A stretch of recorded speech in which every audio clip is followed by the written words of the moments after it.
స్వామి బ్రహ్మోత్సవాలు అత్యంత వైభవంగా సాగుతున్నాయి. స్వామివారికి ప్రత్యేక అలంకరణలు, అభిషేకాలు నిర్వహిస్తున్నారు. ఉత్సవాల్లో భాగంగా స్వామి అమ్మవార్లను నంది వాహనంపై రాయచోటి పురవీధుల్లో ఊరేగించారు.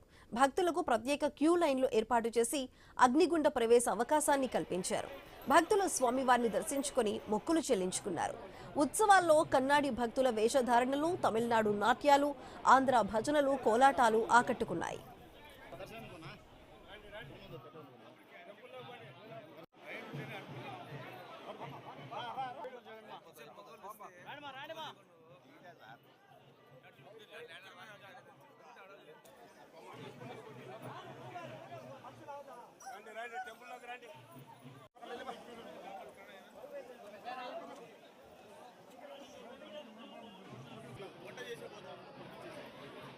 ఇప్పుడు 10 years గా గుండం తొక్కడానికి వస్తున్నాను. ఆ దేవుడు నాకు అంతా మంచిగా జరిపిస్తున్నాడు ప్రతి ఇయర్. సో నేను ప్రతి ఇయర్ ఖచ్చితంగా వచ్చి అటెండ్ చేస్తున్నానండి. ప్రతి ఇయర్ వస్తానండి.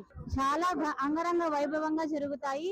చాలా బాగా జరుగుతుంది. ఆ దేవుడు మాకు ప్రతిదీ జరిపిస్తాడు. మేము అనుకున్నదాన్ని నెరవేరుస్తాడు. ప్రతి ఇయర్ ఖచ్చితంగా మేము బ్రహ్మోత్సవాలకనే వస్తున్నాము. బ్రహ్మోత్సవాల భాగంగా అగ్నిగుండ ప్రవేశం జరుగుతుంది. దీనికి కర్ణాటక నుంచి అధిక మొత్తంలో భక్తులు రావడం జరిగింది. దానికి తగ్గట్టుగానే పోలీసు వారు మా ఎస్పీ గారి ఆదేశాల మేరకు ఎక్కువ మొత్తంలో బందోబస్తు ఇవ్వడం జరిగింది. ఎలాంటి అవాంఛనీయ సంఘటన జరగకుండా కూడా అగ్నిగుండ ప్రవేశము సజావుగా సాగుతుంది.